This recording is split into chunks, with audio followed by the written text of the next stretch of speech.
Leitura diária da Bíblia. Hoje, dia 11 de abril de 2024, iremos ler os capítulos 12, 13 e 14 de 2 Samuel. Natã repreende Davi. Capítulo 12. E o Senhor enviou a Davi o profeta Natã. Ao chegar, ele disse a Davi: 2 homens viviam numa cidade. Um era rico e o outro pobre. O rico possuía muitas ovelhas e bois, mas o pobre nada tinha senão uma cordeirinha que havia comprado. Ele a criou e ela cresceu com ele e com seus filhos. Ela comia junto dele, bebia do seu copo e até dormia em seus braços. Era como uma filha para ele. Certo dia, um viajante chegou à casa do rico e este não quis pegar uma de suas próprias ovelhas ou de seus bois para preparar-lhe uma refeição. Em vez disso, preparou para o visitante a cordeira que pertencia ao pobre. Então Davi encheu-se de ira contra o homem e disse a Natã: Juro pelo nome do Senhor que o homem que fez isso merece a morte. Deverá pagar 4 vezes o preço da cordeira, porquanto agiu sem misericórdia. Você é esse homem, disse Natã a Davi. E continuou: Assim diz o Senhor, o Deus de Israel: Eu o ungi rei de Israel e o livrei das mãos de Saul. Dei a você a casa e as mulheres do seu senhor. Dei a você a nação de Israel e Judá. E se tudo isso não fosse suficiente, eu teria dado mais ainda. Por que você desprezou a palavra do Senhor, fazendo o que ele reprova? Você matou Urias, o hitita, com a espada dos amonitas e ficou com a mulher dele. Por isso, a espada nunca se afastará de sua família, pois você me desprezou e tomou a mulher de Urias, o hitita, para ser sua mulher. Assim diz o Senhor: de sua própria família trarei desgraça sobre você. Tomarei as suas mulheres diante dos seus próprios olhos e as darei a outro, e ele se deitará com elas em plena luz do dia. Você fez isso às escondidas, mas eu o farei diante de todo Israel em plena luz do dia. Então Davi disse a Natã: Pequei contra o Senhor. E Natã respondeu: O Senhor perdoou o seu pecado. Você não morrerá. Entretanto, uma vez que você insultou o Senhor, o menino morrerá. Depois que Natã foi para casa, o Senhor fez adoecer o filho que a mulher de Urias dera a Davi. E Davi implorou a Deus em favor da criança. Ele jejuou e, entrando em casa, passou a noite deitado no chão. Os oficiais do palácio tentaram fazê-lo levantar-se do chão, mas ele não quis e recusou comer. 7 dias depois, a criança morreu. Os conselheiros de Davi ficaram com medo de dizer-lhe que a criança estava morta e comentaram: Enquanto a criança ainda estava viva, falamos com ele, e ele não quis escutar-nos. Como vamos dizer-lhe que a criança morreu? Ele poderá cometer alguma loucura. Davi, percebendo que os seus conselheiros cochichavam entre si, compreendeu que a criança estava morta e perguntou: A criança morreu? Sim, morreu, responderam eles. Então Davi levantou-se do chão, lavou-se, perfumou-se e trocou de roupa. Depois entrou no santuário do Senhor e o adorou. E voltando ao palácio, pediu que lhe preparassem uma refeição e comeu. Seus conselheiros lhe perguntaram: Por que ages assim? Enquanto a criança estava viva, jejuaste e choraste, mas agora que a criança está morta, te levantas e comes? Ele respondeu: Enquanto a criança ainda estava viva, jejuei e chorei. Eu pensava: quem sabe, talvez o Senhor tenha misericórdia de mim e deixe a criança viver.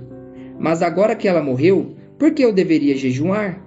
Poderia eu trazê-la de volta à vida? Eu irei até ela, mas ela não voltará para mim. Depois Davi consolou sua mulher Betseba e deitou-se com ela. E ela teve um menino, a quem Davi deu o nome de Salomão. O Senhor o amou e enviou o profeta Natã com uma mensagem a Davi. E Natã deu ao menino o nome de Jedidias. Enquanto isso, Joabe atacou Rabá dos amonitas e conquistou a fortaleza real. Feito isso, mandou mensageiros a Davi dizendo: Lutei contra Rabá e apoderei-me dos seus reservatórios de água. Agora, convoca o restante do exército, cerca a cidade e conquista-a. Senão, eu terei a fama de havê-la conquistado. Então Davi convocou todo o exército, foi a Rabá, atacou a cidade e a conquistou. A seguir, tirou a coroa da cabeça de Moloque, uma coroa de ouro de 35 quilos, ornamentada com pedras preciosas, e ela foi colocada na cabeça de Davi. Ele trouxe uma grande quantidade de bens da cidade e trouxe também os seus habitantes, designando-lhes trabalhos com ceiras, picaretas e machados, além da fabricação de tijolos. Davi fez assim com todas as cidades amonitas. Depois voltou com todo o seu exército para Jerusalém. Tamar é violentada por Aminon. Capítulo 13. Depois de algum tempo, Aminon, filho de Davi, apaixonou-se por Tamar. Ela era muito bonita e era irmã de Absalão, outro filho de Davi. Aminon ficou angustiado a ponto de adoecer por causa de sua meia-irmã Tamar, pois ela era virgem e parecia-lhe impossível aproximar-se dela. Aminon tinha um amigo muito astuto chamado Jonadab, filho de Simeia, irmão de Davi. Ele perguntou a Aminon: Filho do rei, por que todo dia você está abatido? Quer me contar o que se passa? Aminon lhe disse: Estou apaixonado por Tamar, irmã de meu irmão Absalão. Vá para a cama e finge estar doente, disse Jonadab. Quando seu pai vier visitá-lo, diga-lhe: Permite que minha irmã Tamar venha dar-me de comer. Gostaria que ela preparasse a comida aqui mesmo e me servisse. Assim poderei vê-la. Aminon aceitou a ideia e deitou-se fingindo-se doente. Quando o rei foi visitá-lo, Aminon lhe disse: Eu gostaria que minha irmã Tamar viesse e preparasse 2 bolos aqui mesmo e me servisse. Davi mandou dizer a Tamar no palácio: Vá à casa de seu irmão Aminon e prepare algo para ele comer. Tamar foi à casa de seu irmão que estava deitado. Ela amassou a farinha, preparou os bolos na presença dele e os assou. Depois pegou a assadeira e lhe serviu os bolos, mas ele não quis comer. Então Aminon deu ordem para que todos saíssem, e depois que todos saíram, disse a Tamar: Traga os bolos e sirva-me aqui no meu quarto. Tamar levou os bolos que havia preparado ao quarto de seu irmão. Mas quando ela se aproximou para servi-lo, ele a agarrou e disse: Deite-se comigo, minha irmã. Mas ela lhe disse: Não, meu irmão, não me faça essa violência. Não se faz uma coisa dessas em Israel. Não cometa essa loucura. O que seria de mim? Como eu poderia livrar-me da minha desonra? E o que seria de você? Você cairia em desgraça em Israel. Ele deixará que eu me case com você. Mas Aminon não quis ouvi-la, e sendo mais forte que ela, violentou-a. Logo depois, Aminon sentiu uma forte aversão por ela, mais forte que a paixão que sentira, e lhe disse: Levante-se e saia. Mas ela lhe disse: Não, meu irmão, mandar-me embora seria pior do que o mal que você já me fez. Ele, porém, não quis ouvi-la, e chamando seu servo, disse-lhe: Põe esta mulher para fora daqui e tranque a porta. Então seu servo a pôs para fora e trancou a porta. Ela estava vestindo uma túnica longa, pois esse era o tipo de roupa que as filhas virgens do rei usavam desde a puberdade. Tamar pôs cinza na cabeça, rasgou a túnica longa que estava usando e se pôs a caminho, com as mãos sobre a cabeça e chorando em alta voz. Absalão, seu irmão, lhe perguntou: Seu irmão Aminon fez algum mal a você? Acalme-se, minha irmã. Ele é seu irmão. Não se deixe dominar pela angústia. E Tamar, muito triste, ficou na casa de seu irmão Absalão. Ao saber de tudo isso, o rei Davi ficou indignado. E Absalão não falou nada com Aminon, nem bem nem mal, embora o odiasse por ter violentado sua irmã Tamar. Absalão mata Aminon. 2 anos depois, quando os tosqueadores de ovelhas de Absalão estavam em Baal-Azor, perto da fronteira de Efraim, Absalão convidou todos os filhos do rei para se reunirem com ele. Absalão foi ao rei e lhe disse: Eu, teu servo, estou tosqueando as ovelhas e gostaria que o rei e os seus conselheiros estivessem comigo. Respondeu o rei: Não, meu filho, não iremos todos, pois isso seria um peso para você. Embora Absalão insistisse, ele se recusou a ir, mas o abençoou. Então Absalão lhe disse: Se não queres ir, permite, por favor, que o meu irmão Aminon vá conosco. O rei perguntou: Por que ele iria com você? Mas Absalão insistiu tanto que o rei acabou deixando que Amnon e os seus outros filhos fossem com ele. Absalão ordenou aos seus homens: ouçam, quando Amnon estiver embriagado de vinho e eu disser: matem Amnon, vocês o matarão. Não tenham medo, eu assumo a responsabilidade. Sejam fortes e corajosos. Assim os homens de Absalão mataram Amnon, obedecendo às suas ordens. Então todos os filhos do rei montaram em suas mulas e fugiram. Estando eles ainda a caminho, chegou a seguinte notícia ao rei: Absalão matou todos os teus filhos, nenhum deles escapou. O rei levantou-se, rasgou as suas vestes, prostrou-se com o rosto em terra, e todos os conselheiros que estavam com ele também rasgaram as vestes. Mas Jonadab, filho de Simeia, irmão de Davi, disse: não pense o meu senhor que mataram todos os seus filhos. Somente Amnon foi morto. Essa era a intenção de Absalão desde o dia em que Amnon violentou Tamar, irmã dele. O rei, meu senhor, não deve acreditar que todos os seus filhos estão mortos. Apenas Amnon morreu. Enquanto isso, Absalão fugiu.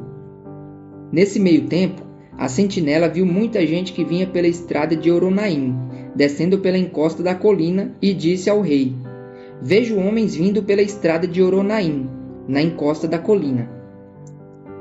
E Jonadab disse ao rei: são os filhos do rei. Aconteceu como teu servo disse. Acabando de falar, os filhos do rei chegaram chorando em alta voz. Também o rei e todos os seus conselheiros choraram muito. Absalão fugiu para o território de Talmai, filho de Amiúde, rei de Gesur. E o rei Davi pranteava por seu filho todos os dias. Depois que Absalão fugiu para Gesur e lá permaneceu 3 anos, a ira do rei contra Absalão cessou, pois ele se sentia consolado da morte de Amnon. Absalão volta para Jerusalém, capítulo 14. Joabe, filho de Zeruia, percebendo que o rei estava com saudade de Absalão, mandou buscar uma mulher astuta em Tecoa e lhe disse: finja que está de luto, vista-se de preto e não se perfume. Haja como uma mulher que há algum tempo está de luto. Vá dizer ao rei estas palavras, e a instruiu sobre o que ela deveria dizer. Quando a mulher apresentou-se ao rei, prostrou-se com o rosto em terra, em sinal de respeito, e lhe disse: ajuda-me, ó rei. Qual é o seu problema? Perguntou-lhe o rei. E ela respondeu: sou viúva, meu marido morreu, deixando-me com 2 filhos. Eles brigaram no campo, e não havendo ninguém para separá-los, um acabou matando o outro. Agora todo o clã levantou-se contra a tua serva exigindo: entregue o assassino para que o matemos pela vida do irmão e nos livremos também do herdeiro. Eles querem apagar a última centelha que me restou, deixando meu marido sem nome nem descendência na face da terra. O rei disse à mulher: vá para casa, eu mandarei que cuidem do seu caso. Mas a mulher de Tecoa lhe disse: ó rei, meu senhor, é sobre mim e sobre a família de meu pai que pesará a iniquidade. Não pesa a culpa sobre o rei e sobre o seu trono. O rei respondeu: se alguém ameaçá-la, traga-o a mim, e ele não mais a incomodará. Ela acrescentou: peço então ao rei que, em nome do Senhor, o seu Deus, não permita que o vingador da vítima cause maior destruição matando meu outro filho. E disse ele: eu juro pelo nome do Senhor, nem um só fio de cabelo da cabeça de seu filho cairá. Disse-lhe ainda a mulher: permite que a tua serva fale mais uma coisa ao rei, meu senhor. Fale, respondeu ele. Disse então a mulher: por que terá o rei agido contra o povo de Deus? O rei está se condenando com o que acaba de dizer, pois não permitiu a volta do que foi banido. Que teremos que morrer um dia é tão certo como não se pode recolher a água que se espalhou pela terra. Mas Deus não tira a vida, ao contrário, cria meios para que o banido não permaneça afastado dele. E eu vim falar sobre isso ao rei, meu senhor, porque o povo me ameaçou. Tua serva pensou que se falasse com o rei, talvez ele atendesse ao seu pedido e concordasse em livrar a sua serva das mãos do homem que está tentando eliminar tanto a mim como a meu filho da herança que Deus nos deu. E agora a tua serva diz: traga-me descanso à decisão do rei, o meu senhor, pois o rei, meu senhor, é como um anjo de Deus. capaz de discernir entre o bem e o mal. Que o Senhor, o teu Deus, esteja contigo. Então o rei disse à mulher: Não me responda nada do que vou perguntar. Fale o rei, meu senhor, disse a mulher. O rei perguntou: Não é Joabe que está por trás de tudo isso? A mulher respondeu: Juro por tua vida, ó rei, ninguém é capaz de desviar-se para a direita ou para a esquerda do que tu dizes. Sim, foi o teu servo Joabe que me mandou aqui para dizer tudo isso. O teu servo Joabe agiu assim para mudar essa situação. Mas o meu senhor é sábio, como um anjo de Deus, e nada lhe escapa de tudo o que acontece no país. Depois o rei disse a Joabe: Muito bem, atenderei a esse pedido. Vá e traga de volta o jovem Absalão. Joabe prostrou-se com o rosto em terra, abençoou o rei e disse: Hoje o teu servo ficou sabendo que vês com bons olhos, pois o rei atendeu ao pedido de teu servo. Então Joabe foi a Jesur e trouxe Absalão de volta para Jerusalém. Mas o rei disse: Ele irá para a casa dele, não virá à minha presença. Assim, Absalão foi para a sua casa e não compareceu mais à presença do rei. Em todo Israel, não havia homem tão elogiado por sua beleza como Absalão. Da cabeça aos pés, não havia nele nenhum defeito. Sempre que o cabelo lhe ficava pesado demais, ele o cortava e o pesava. Eram 2,4 kg, segundo o padrão do rei. Ele teve 3 filhos e uma filha chamada Tamar, que se tornou uma linda mulher. Absalão morou 2 anos em Jerusalém sem ser recebido pelo rei. Então mandou chamar Joabe para enviá-lo ao rei. Mas Joabe não quis ir. Mandou chamá-lo pela segunda vez, mas ele novamente não quis ir. Então Absalão disse a seus servos: Vejam, a propriedade de Joabe é vizinha da minha, e ele tem uma plantação de cevada. Tratem de incendiá-la. E os servos de Absalão puseram fogo na plantação. Então Joabe foi à casa de Absalão e lhe perguntou: Por que os seus servos puseram fogo na minha propriedade? Absalão respondeu: Mandei chamá-lo para enviá-lo ao rei com a seguinte mensagem: Porque voltei de Jesur, melhor seria que eu lá permanecesse. Quero ser recebido pelo rei, e se eu for culpado de alguma coisa, que ele mande me matar. Então Joabe foi contar tudo ao rei, que mandou chamar Absalão.